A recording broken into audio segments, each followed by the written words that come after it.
உயிர் வாழத் தகுதியில்லாதவர் பட்டியலில் உடனடியாய் மாயை சேர்க்கின்றாள். அதனால் ராட்சசர்களும் அசுரர்களும் தானாகவே இவர்கள் உயிரை எடுக்கின்றார்.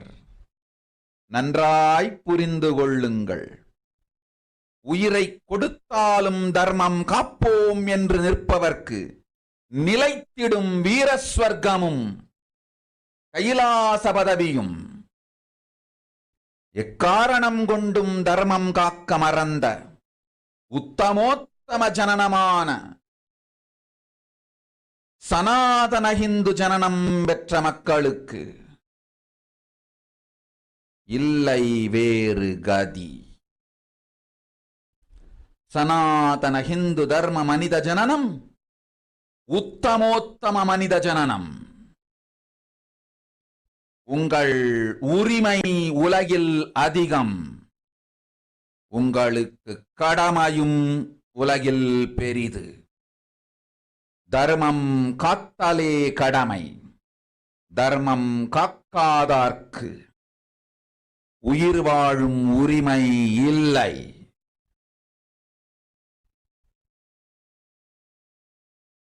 நன்றாய் புரிந்து கொள்ளுங்கள்.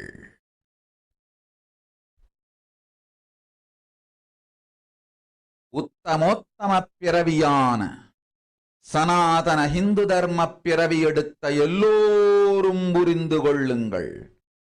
உங்கள் வாழ்வின் முதற்கடமை தர்மம் காத்தல். தர்மம் காக்க தர்மம் உங்களை காக்கும். சனாதன ஹிந்து தர்மம் காக்க மறந்திட்டால் வாழும் உரிமையை நீங்கள் இழந்து விடுகின்றீர்கள். அதற்கு மேல் வாழ்ந்தென்ன அழிந்தென்ன? பூமிக்கு பாரம் குறையட்டும் என்று அசுரர்களும் ராட்சதர்களும் உங்களை உண்டு தீர்க்கின்றார்கள். அதையும் மாயை கண்டு சும்மாவிருப்பாள். பிரபஞ்ச ரகசியத்தை, பிறவியின் ரகசியத்தை உலகிற்கெல்லாம் உத்தரமாய்ச் சொல்லிவிட்டேன். புரிந்து வாழ்வில் நடந்து உயிரை பத்திரமாய் பார்த்துக் கொள்ளுங்கள். அன்னை சொல்லும் அருள் சத்தியம் இது. ஓம் ஓம் ஓம். Yes. Now let us look at the translation of Devi Parashakti's revelation. Listen. Andajam, Yonijam, Jalajam, Bijam, like this in 4 types of births in 84 lakh yonis. In all these births, the most greatest birth of them all is the human birth.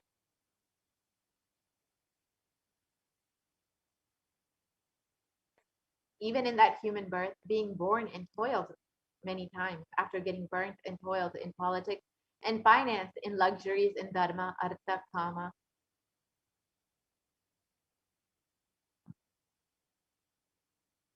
and those who decide of not wanting this birth, wanting only moksha, only those will have the Hindu Dharma Yonijam, the Sanatana Hindu Dharma Yonijam of being born to Hindu parents. Human birth is Uttamam, the best, and Sanatana Hindu Dharma human birth is Uttamottamam, the best of the best. Everyone who took this Uttamottama birth has the responsibility of protecting enlightenment and Sanatana Dharma. And also they have the right of experiencing its benefits. This right was given to them because of their commitment given by them to do this responsibility. And after coming to Bhuloka, by getting mentally deluded and forgetting the dharma of protecting Sanatana Dharma, Maya, she is taking away all their souls. Understand carefully, I am giving the Sanatana Hindu Dharma Yonijam only for those who gave the commitment of protecting Sanatana Dharma, even by giving their life. And after getting the body, because of painful delusion, not dropping fear and greed, for those who forgot to protect Sanatana Hindu Dharma, Maya, she will immediately add them all to the list of those who are not worthy of living.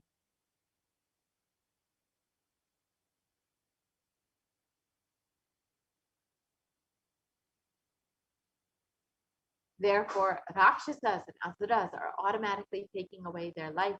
Understand those who stand that even by giving their life, they will protect Dharma, will permanently have Veer Svarga and Kailasa Padavi.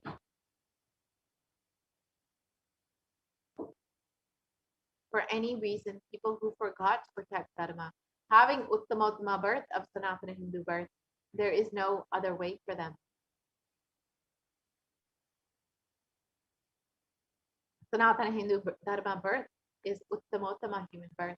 Your rights in this world are immense, and also your responsibility in this world is large. Protecting Dharma is responsibility. Those who do not protect Dharma, they do not have the right to live. Understand properly, all those who took the Uttamottama birth, which is Sanatana Hindu Dharma birth, all of you understand. The first responsibility of your life is protecting Dharma. If you protect Dharma, Dharma will protect you. If you forget to protect Sanatana Hindu Dharma, you lose the right of living. After that, what bothers whether you live or get destroyed? Asuras and Rakshasas will eat you, so that the burden on earth is reduced. Seeing that, Maya, she will keep quiet.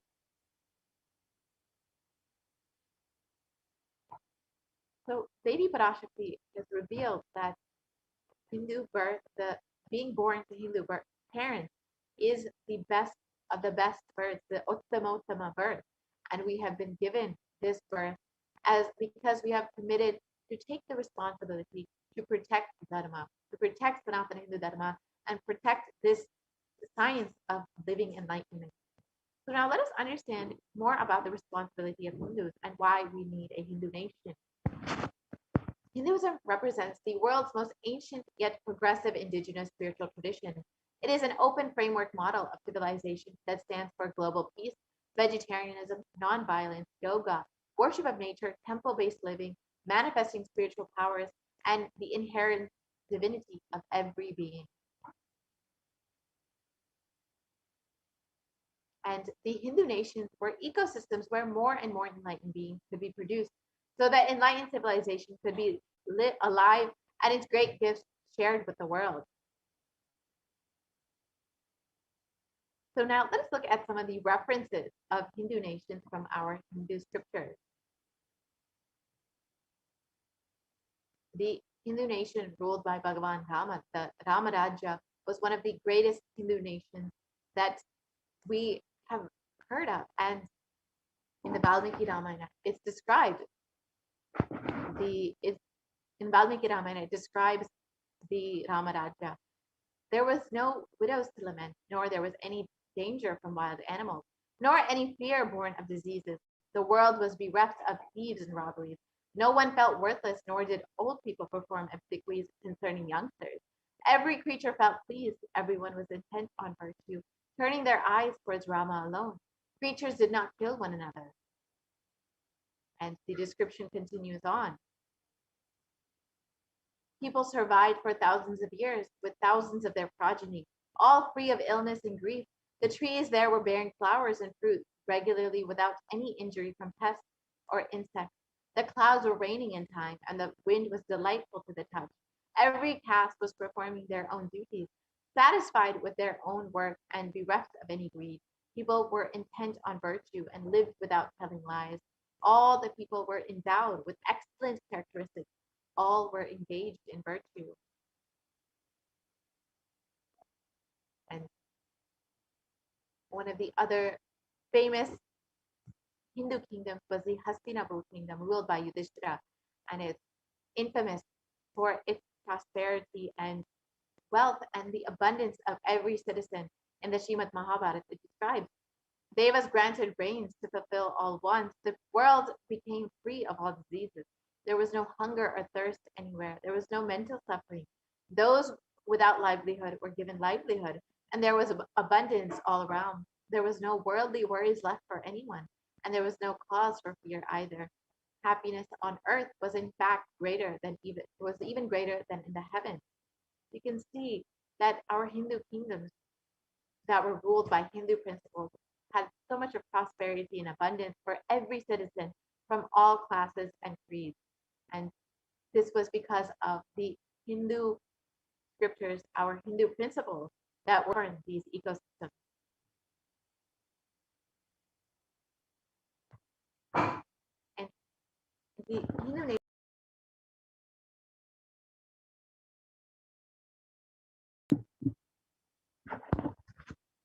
whether in the fields of enlightenment, health, medicine, art, science, technology, aviation, dance and music, clothes and jewelry, social systems, judicial systems, political systems, and legal systems, Hindu nations contributed in every single field and gave breakthroughs in every field. So let us understand now how our Hindu nations were destroyed. Over the course of 1,000 years, we have seen multiple phases of invasion and destruction where we had 56 nations, Hindu nations once, and now we've been reduced to only one, which is Kailasa. Now let us understand the history of the destruction of our Hindu civilization.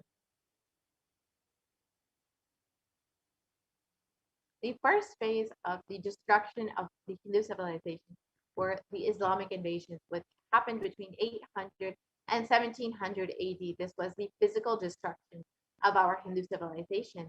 And Will Durant, a famous historian, has described the Mohammedan conquest of India is probably the bloodiest story in history. The Islamic historians and scholars have just recorded with great glee and pride the slaughters of Hindus and forced conversion, abduction of Hindu women and children to slave markets, and the destruction of temples carried out by the warriors of Islam during 800 to 1700 AD. Millions of Hindus were converted to Islam by sword, and during this period, millions more were raped and murdered and dismembered.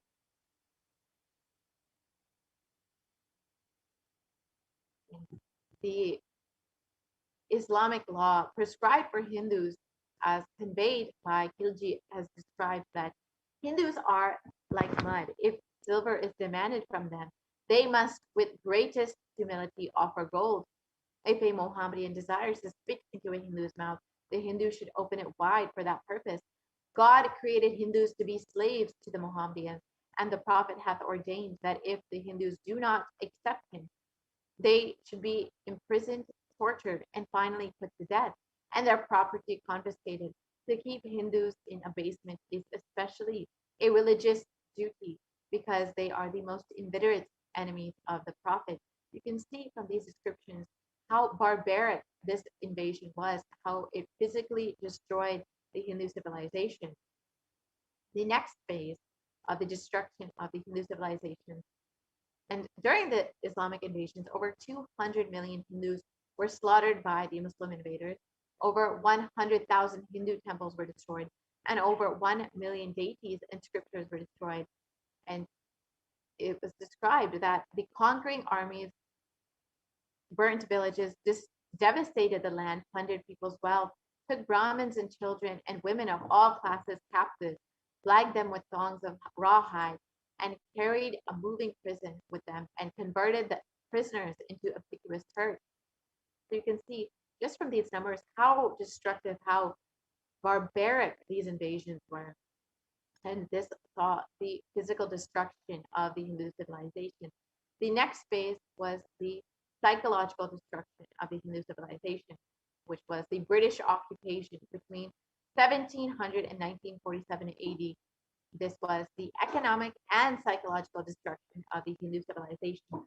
So, after being physically assaulted and weakened, the British invaded and destroyed the Hindu population economically and psychologically.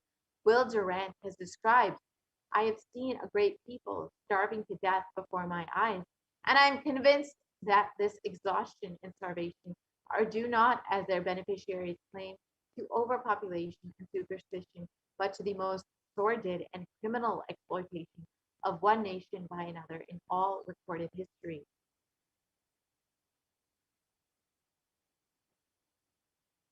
And during the British occupation, the British Empire used all possible means to destroy the Hindu civil and cultural institutions in order to delegitimize and demoralize the indigenous people of India so that they would become slaves in their own homeland. This included discriminatory laws to instill feelings of inferiority,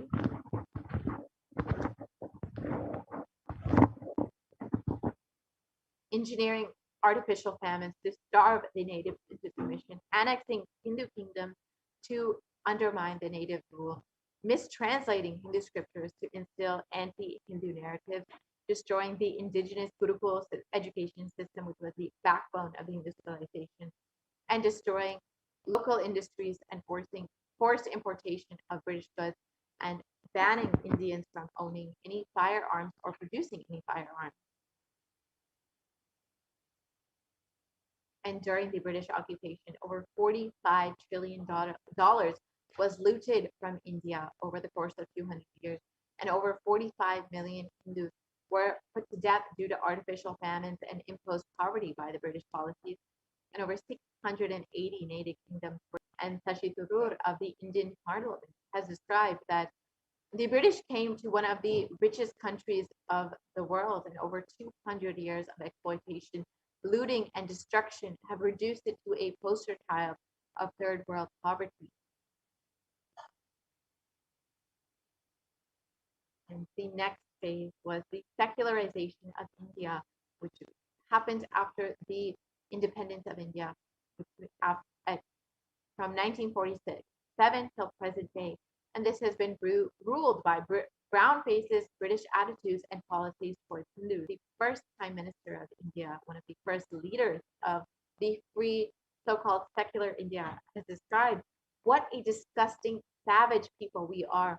Politics, progress, socialism, communism, science. Where are they before this black religious savagery? India can never be a Hindu republic. And B.R. Ambedkar has described, who was the first law minister and principal architect of India, of the Indian Constitution, has described, if Hindu Raj does become a fact, it will no doubt be the greatest calamity for this country. No matter what the Hindus say, Hinduism is a menace to liberty, equality, and fraternity. It is incompatible with democracy. Hindu Raj must be prevented at any cost. And despite India being secular or so-called secular, you can see that this ecosystem was clearly anti-Hindu. The primary rulers, the first rulers, the leaders of the so-called free secular India had completely discriminatory ideas and prejudice against the Hindu population. And the modern Indian legal system, academia, and media all systematically undermine, suppress, and delegitimize Hindu institutions and culture. India's constitution has, and they have done this through various ways. India's constitution has established government control and taxation over Hindu temples, schools, and other institutions, while other religions still remain free from this interference. And Articles 26 to 30 of the Indian Constitution discriminates directly against Hindus by giving special rights and benefits to non-Hindus. And this includes government benefits as well as scholarship and more. And Hindu kingdoms and self-governance has been abolished in the secular India, and anti-superstition laws have been passed to criminalize Hindu practices and rituals. And mainstream Indian academia have described Hindus as sexist, racist, backwards, and oppressors. And these negative media portrayals have been shown in Bollywood as well as TV.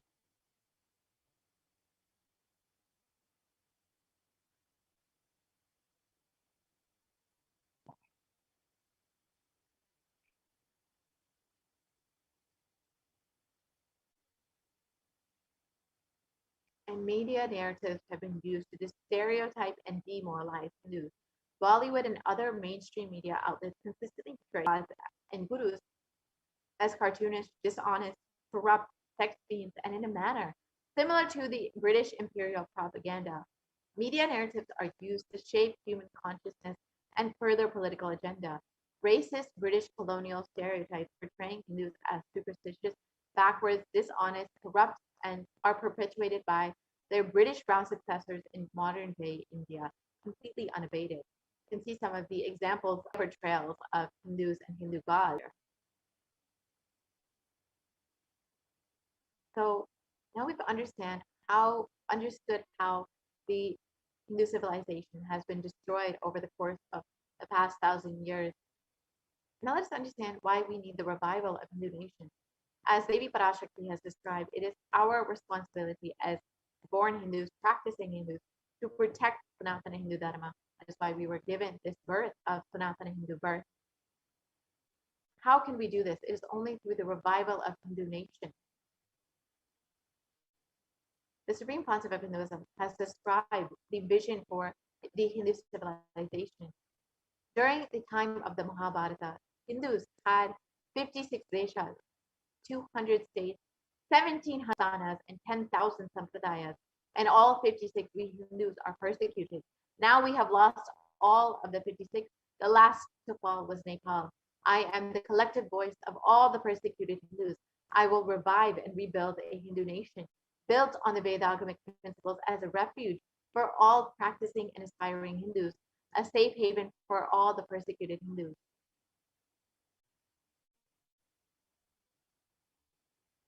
And so what is Kailasa? This revival of Kailasa, the Hindu nation, is for reviving this whole life of enlightened civilization and all the great gifts it has to offer to the world, bringing legitimacy to all the offerings Sanatana Hindu Dharma has, and sharing it with the world is the purpose of this Kailasa, the Hindu nation. And Kailasa is the revival of the cosmic constitution.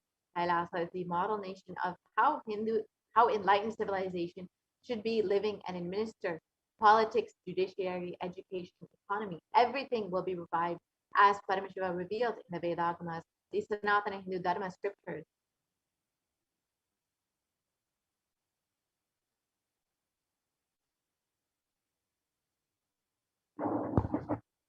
Being one of the most persecuted civilizations, Hinduism is on the brink of extinction, such that the next generation may know about Hinduism only through our history books, which is because Hindus have forgotten the responsibility we have taken as we were gifted this Hindu birth. We've forgotten this responsibility as Devi Parashakti has described. So what can we do to stand up for Hinduism now, the Hindu civilization, and all that it has offered to the world? Today, Hinduism is a political orphan. The preservation and restoration of Hinduism's spiritual and cultural heritage is impossible without a national identity. So what can we do to save Hinduism? Let us reclaim our Hindu identity. As Devi Parashakti has described, we were given this birth, this Hindu birth, to protect Sanatana Hindu Dharma and to enjoy all the great gifts it has to offer to the world. We need to understand that Hinduism is responsible for our successful life. If you are a Hindu and you are wealthy, healthy, rich, successful, peaceful, happy, respectable, have a stable family life, and have the best mental setup, you need to understand that Hinduism is responsible. Your Hindu identity is responsible. The Hindu scriptures are responsible.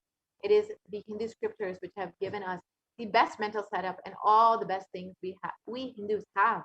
Our Hindu scriptures are responsible for this. And Hindus are among the richest and most successful ethnic communities in the world. Hindu scriptures, Hindu lifestyle, our enlightened masters are responsible for this. The Hindu thought currents are responsible for this. And in the Hindustan Times, it was reported that Hindus are the most educated religion in the US according to Pew study reports.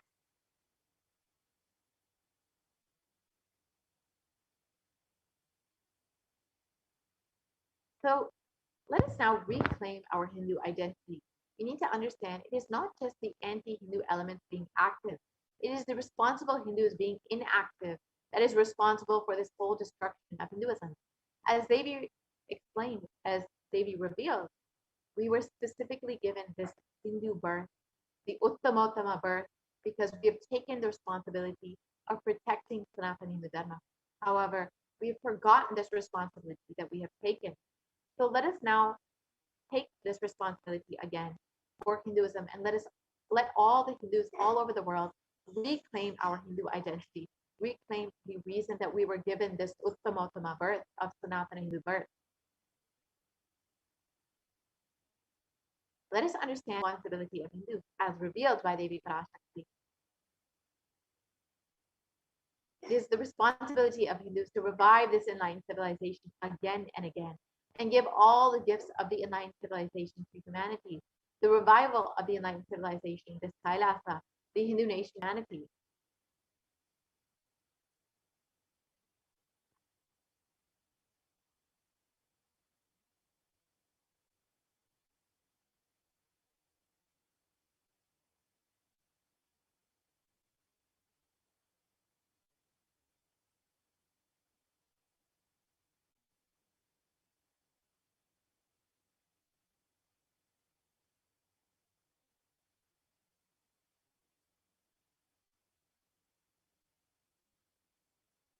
We can move to the next slide, please. So this is an invitation to all the Hindus out there. We are inviting all the Hindus, the born Hindus, the practicing Hindus, those who are sympathetic towards Hinduism, those who are curious about Hinduism, those who want to explore and enjoy Hinduism. Please come and be a part of this revival. You can sign up to become an e-citizen of Kailasa, an e-Kailashian, by visiting kailasa.org and signing up to be an e-citizen. Enjoy all of the benefits that Hinduism has offered to the world and share it with the world and protect all that Hinduism has to offer to the world. You can sign up today to be a part of this whole revival of Kailasa, this revival of the Hindu civilization. So now let us listen to what the Supreme Concept of Hinduism has revealed as the mission for humanity, why we need Kailasa. Let us now watch this video.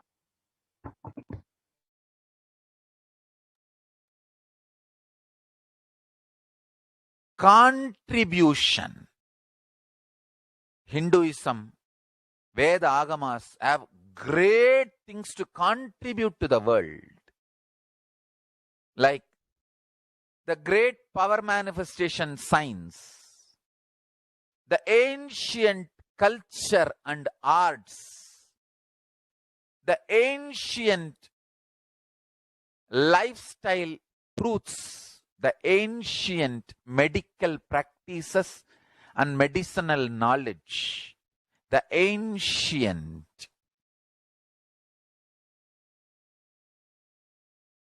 indigenous cultural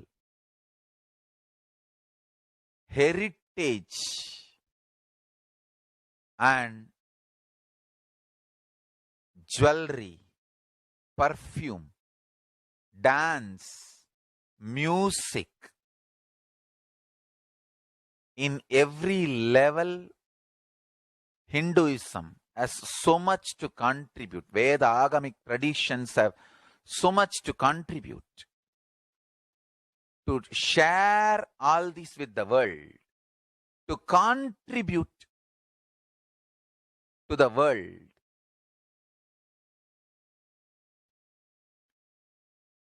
Hindus need to tell the world what they are contributing in every level. The brand of Hinduism itself is enriching and empowering and enlightening. Hinduism is all about enlightening the world. Empowering, enlightening, enriching the world. Contributing.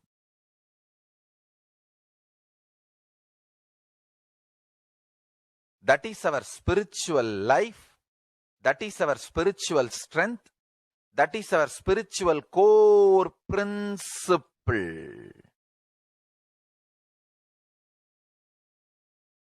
O humanity, I request you with folded hands, some one corner of the world, if you just give me few hundred acres, I will keep this whole science alive. Leave it for the whole humanity freely.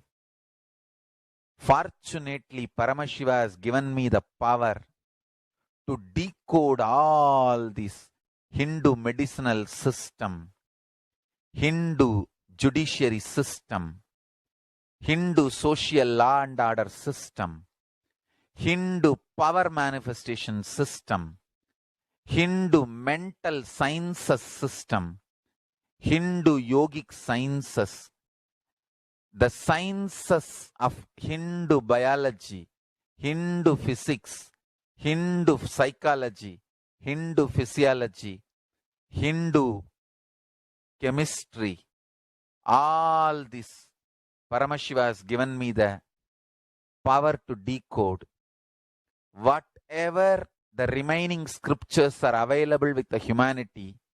Paramashiva has blessed me, and I have collected, not only I have collected and organized, I can decode.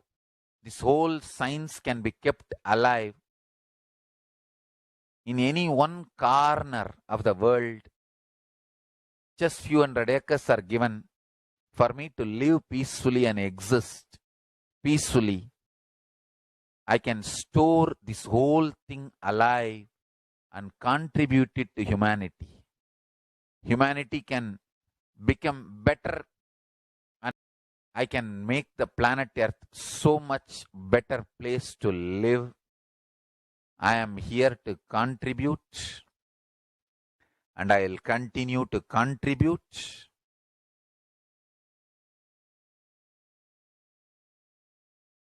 As long as I am allowed to live, I will contribute. I have collected all the remaining available scriptures, maybe 2 crore books.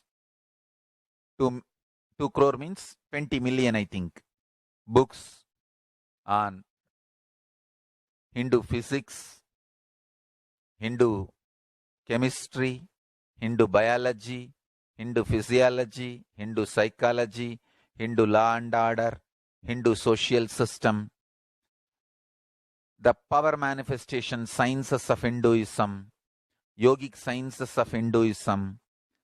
I have collected, and Paramashiva has given me the blessings and power to decode. I have decoded and going to decode them. If the humanity, somebody is kind enough to give few hundred acres in one corner of the world and let me live peacefully, I can keep all these scriptures there and go on sharing with the world, revealing this whole sciences to the world, and go on contributing. I don't need anything other than one cup of curd rice every day. That's all. A cup of curd rice per day over. I can go on be giving this to the world. I can add to the world.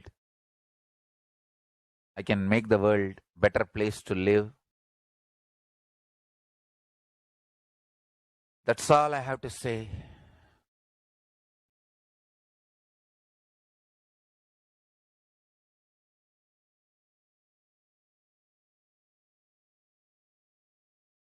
Thousands of medicines are described detail in ancient Siddha and Ayurvedic scriptures.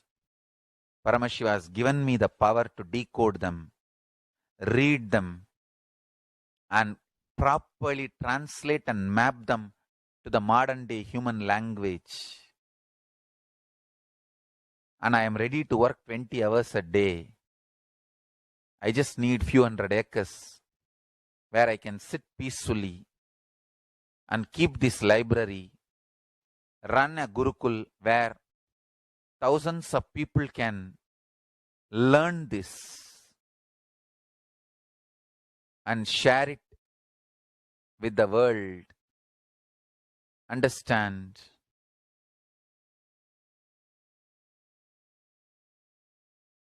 I am only interested in contributing.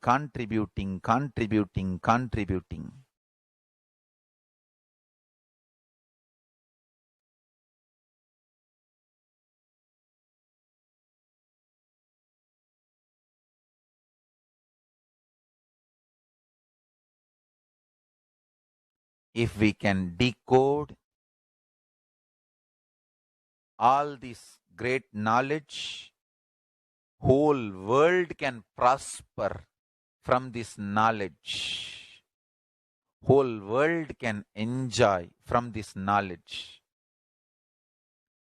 If I prosper, I will only create a university. I will not create anything else. If the Hindus prosper, they will only create education institutions. Because Hinduism is all about giving, contributing. If I prosper, I'll create university, that's all. Kailasa is all about university, to decode the ancient sciences and share with the world. Understand? Every day I am sitting and going on decoding, writing notes on my books and writing details on my books. Whether it is making human beings manifest powers, and I have also now started downloading and decoding the science of making animals manifest powers. Whether making people manifest powers or healing,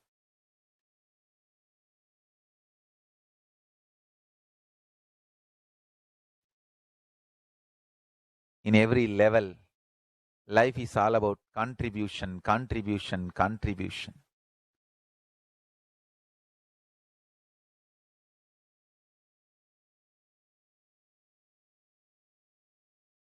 Yes. Now that we've understood the responsibility of Hindus as explained by the Supreme Pontificate of Hinduism, you can go ahead and sign up to become an e-citizen of Kailasa and fulfill the responsibility that you have taken as a born Hindu, as someone who's practicing Hinduism, and be a part of this revival of this whole Hindu nation, and be a part of Kailasa. So you can visit kailasa.org to sign up today. So with this, we will be concluding this portion of the program. I'll be entering into the next segment, where we will be understanding some of the various offerings that we can make to Devi Parashakti. As all of us know, Devi has been continuously blessing us and guiding us during this time, during this Kalaya, during this pandemic. And she's been guiding us, revealing, healing us completely from the suffering, and ensuring that we are protected during this time. So if you're just with gratitude for your cosmic mother, for the happening of Swamiji as Devi Parashakti in your life, you can stay tuned for this next segment and understand some of the various offerings that you can make to Swamiji, to Devi Parashakti.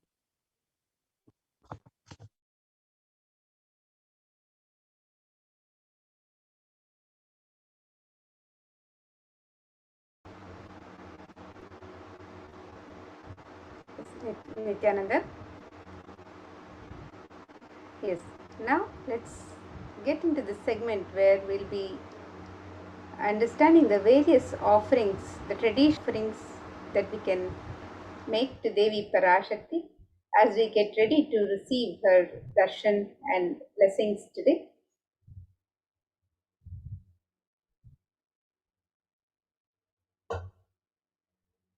In the Hindu tradition, the offering of the gift to the divine is an expression of pure sacred sentiments. It's an expression of the love, devotion, and gratitude of the devotee to the divine as they prepare to receive the darshan of the divine. And the custom says, the tradition says that when we visit a temple for the darshan of the divine, when we visit a guru, we never go empty handed. We always take a token of our gratitude, our love and devotion, which we offer at the feet of the divine. And these offerings are not made out of fear or greed. It is a pure expression of love, gratitude, and devotion, the oneness with the divine. And when an avatar lands, the offerings are purely a part of the grand Leela laid out for the purpose of enlightenment.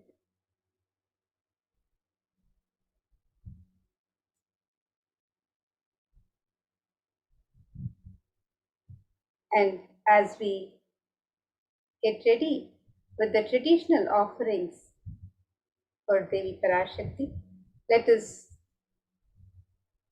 contemplate on this beautiful description of the grace and splendor of Devi Parashakti.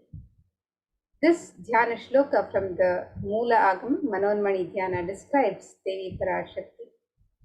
It says, Induni Bhaveda Karavahinayanam Syat Pankajavaraabhayajapaksharasarayuktam Angahimabhushana Vichitra Vasanam Syat Tungamakutojvala Manonmani Swarupam.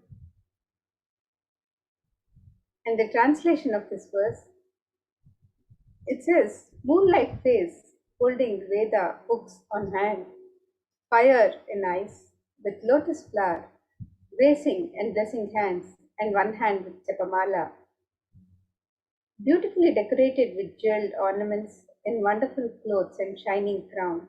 Her name is Manonmani. And another verse which describes Devi Parashakti, again from the Moola Agama Manonmani Dhyana. This verse describes Dhyaye Devim Trinetram Shashinibhavadanaam Vedahastam Dadhanam Savye Padmam Varadam Apare Chabhayam Chakshamalam Divyairabharanair Vibhushita Tanum Dhammadidhi Pujitam Devi Meva Manonmanim Pratidinam Kamarthadatrim Shubham. And the translation for this verse. I meditate on Devi with three eyes, glowing like a moon and holding the Veda, lotus, and gracing with blessing and gracing hands. She is wearing beautiful ornaments. She is worshipped by Brahma and other many gods, and showers auspicious boons for all actions every day.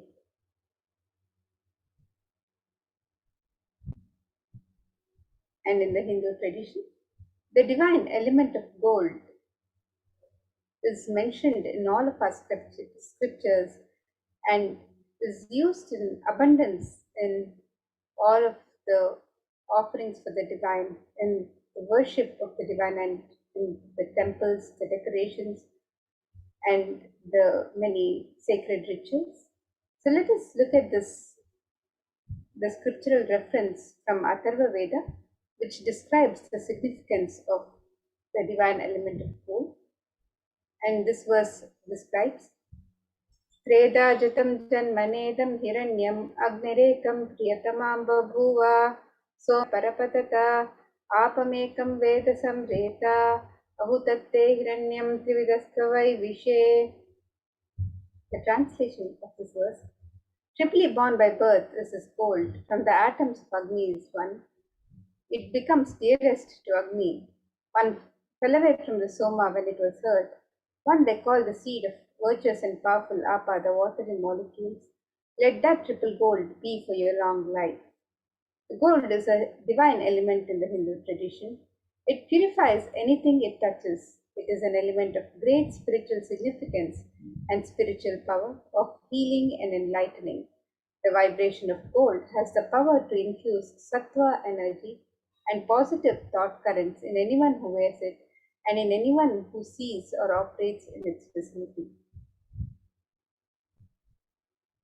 Gold is present in all the Hindu scriptures, the Agamas, Vedas, Shrutis, Smritis, Itihasas, Puranas.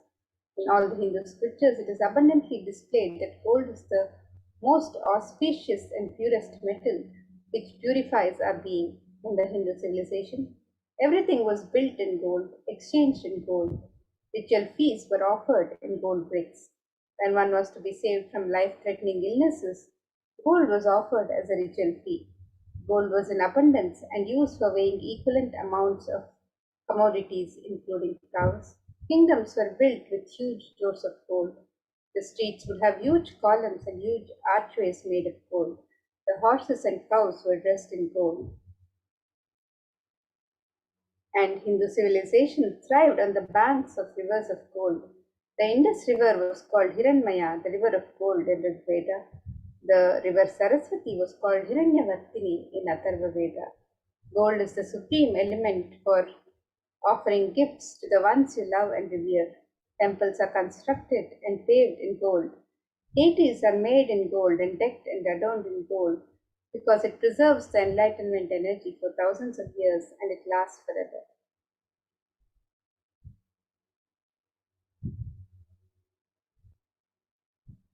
And the various offerings to Devi Parashakti, the traditional offerings that we can make to Devi Parashakti today on the website www.kailasamela.com/sevas. So let us now take a look at these various traditional offerings that can be made. And the first offering is the offering of the e-hundi. Just as we have the hundi in any traditional temple, where the devotees can offer any token of gratitude of their choice as they receive the darshan of the divine. So also you have the e-hundi offerings, where you can make any offering in multiple currencies and in any amount that you would wish to offer as you receive the darshan of Devi Parashakti today. So let us see the verses that describes Devi's love. This verse says, Bhakti Priya, Bhakti Gamya, Bhakti Vashya Bhayapaha, Shambhavi Sharada Radhya, Sharvani Sharmadhaini.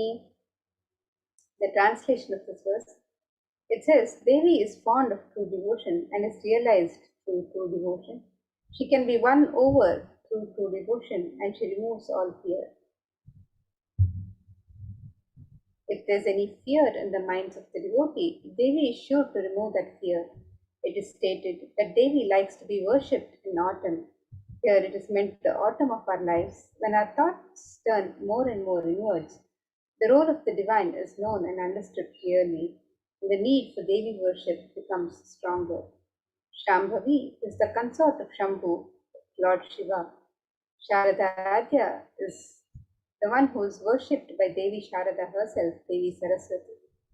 And Sharvani is the wife of Lord Shiva. The Linga Purana says Lord Shiva is called Sharva in his earth form. Sharmadaini is Devi who bestows happiness on devotees. And you can offer your gratitude and devotion to Devi Parashakti by offering your kanika, your token of gratitude in the e-hundi offerings, and receive the grace and blessings of Devi Parashakti in all aspects of your life. So you can make these e-hundi offerings on the website www.kailasamela.com/sevas, and you can make this offering in multiple currencies and in any amount of your choice.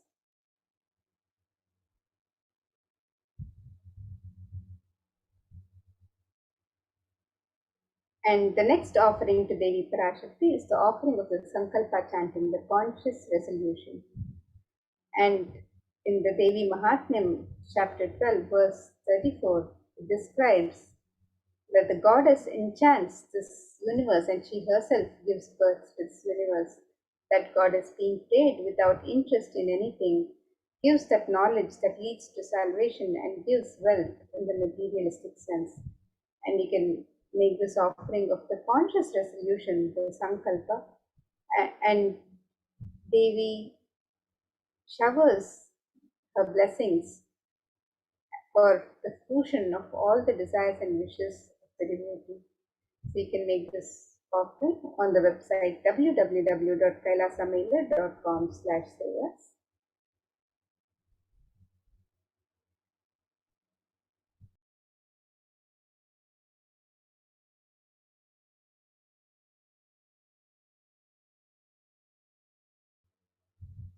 The next offering to Devi Parashakti is the offering of the Sahasranama Swarnakas.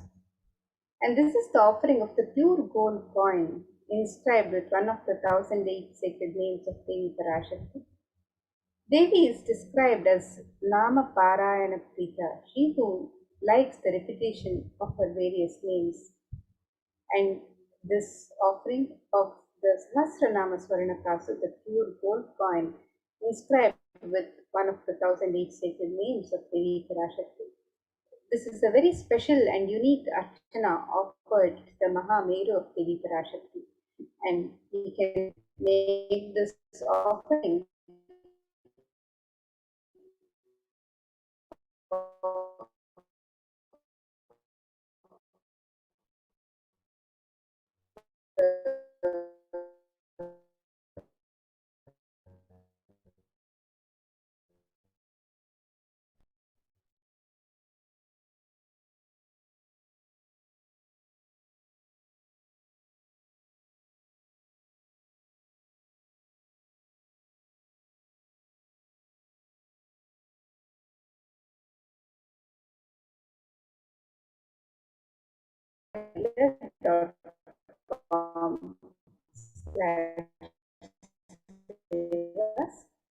and this can offer any number of coins as you wish to offer.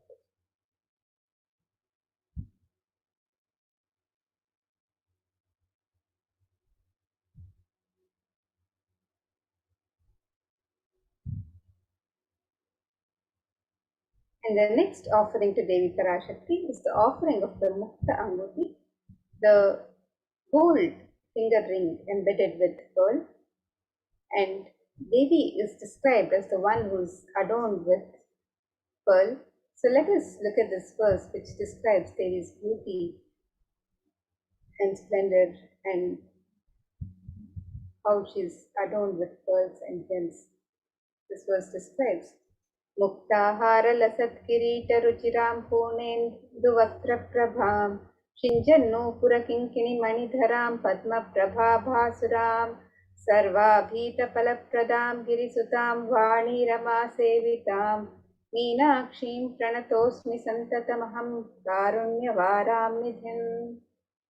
The translation of this verse: I bow to the goddess Meenakshi, whose crown has garlands of pearls and the face shining like a full moon, who wears anklets that are studded with gemstones and has small bells, who is shining like the splendor of lotus, who grants all the wishes, the daughter of the mountain, who is worshipped by goddesses Vani and Rama. I remain ever bowing to the goddess Meenakshi, the ocean of compassion. And you can make this offering of the pearl finger ring, the gold ring embedded with pearl, and receive the blessings to be showered by the compassion and pure love of Devi Parashakti in all of your business endeavors. So you can make this offering of the Mukta Anguti on the website www.kailasamailer.com/sevas, and you can make this offering in 3 different sizes. And you can offer the pearl finger ring with a gold finger ring embedded with pearl, the Mukta Anguti, to Devi Parashakti.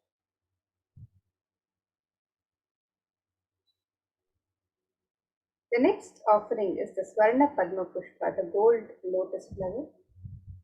This verse from Kamika Agama describes one of the significance of the gold lotus in the worship of the divine. This verse says, अष्टविद्येश्वरोपेत कुम्भावरणसंयुतं सर्वे ससूत्रवस्त्राद्य हेमपङ्कजभूषिताः सपिधनश्च पक्वबिल्वफलप्रभा स्नपनध्याय संसिद्ध प्रमाणेन समन्विताः. The translation of this verse: it says, all the kalashas should be wound around with suitable thread and covered with new cloth. They should be adorned with a lotus flower made of gold. And there are hundreds of scriptural references in the Hindu tradition for using the lotus in the worship of Paramashiva. Almost everything in the worship of the ultimate involving the consecration of deities of worship, or meditating on the mudras and asanas used during worship, involves the lotus flower, the lotus leaf, the lotus pericarp, the lotus petals. The lotus is a divine flower in the Hindu tradition. The Shakti of Paramashiva is also called as the lotus. The base of the Paramashiva linga is a lotus. The disciple of Paramashiva is also considered a lotus, one who is about to bloom. You can make this offering of the gold lotus in any of 3 different sizes and be blessed to have the state, space, powers, and being of Devi Parashakti in your inner space amidst any and every adverse situations in life. So you can make this offering of the gold lotus, the Swarna Padma Pushpa, on the website www.kailasamailer.com/sevas.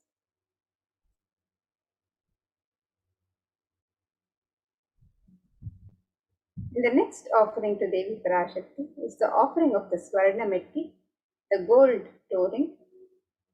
And this verse from the Saundarya Lahari describes the beautiful lotus feet of Devi Parashakti.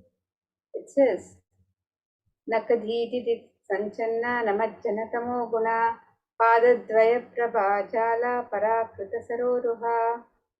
The translation for this verse, it says, You whose brightness from the toenails destroy the darkness of ignorance from the minds of your devotees who prostrated your feet.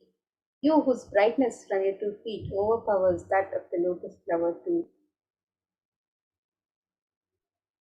And you can make this offering of the Swarna Metti, the gold flooring, to Devi Parashakti, to adorn her sacred lotus feet, and to be in constant gratitude for receiving her blessings in even the most difficult aspects of life.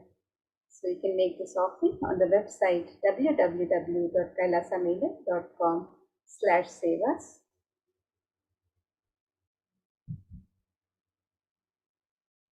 The next offering to Devi Parashakti is the offering of the Swarna Mangtika, the gold hairline jewelry. Devi is described as Sudha Sharadhivashini, she who makes the nectar flow in all our nerves from the Sahasrara. That is, she who gives the very pleasant experience of the ultimate. The Swarna Mangtika represents the nectar flow overflowing from the Sahasrara Chakra, which is fully opened with the sentiment of gratitude.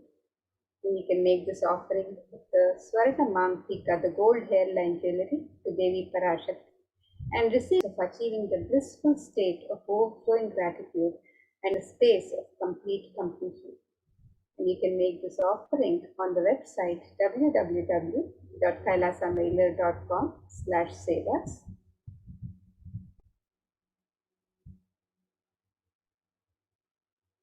The next offering to Devi Parashakti is the offering of the Pratyaksha Pada Puja.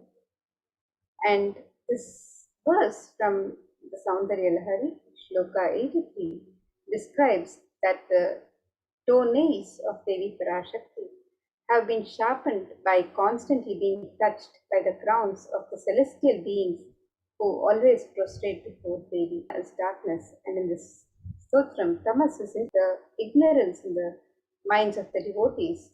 And by constantly prostrating before Devi Parashakti, their ignorance is removed and they attain the ultimate knowledge.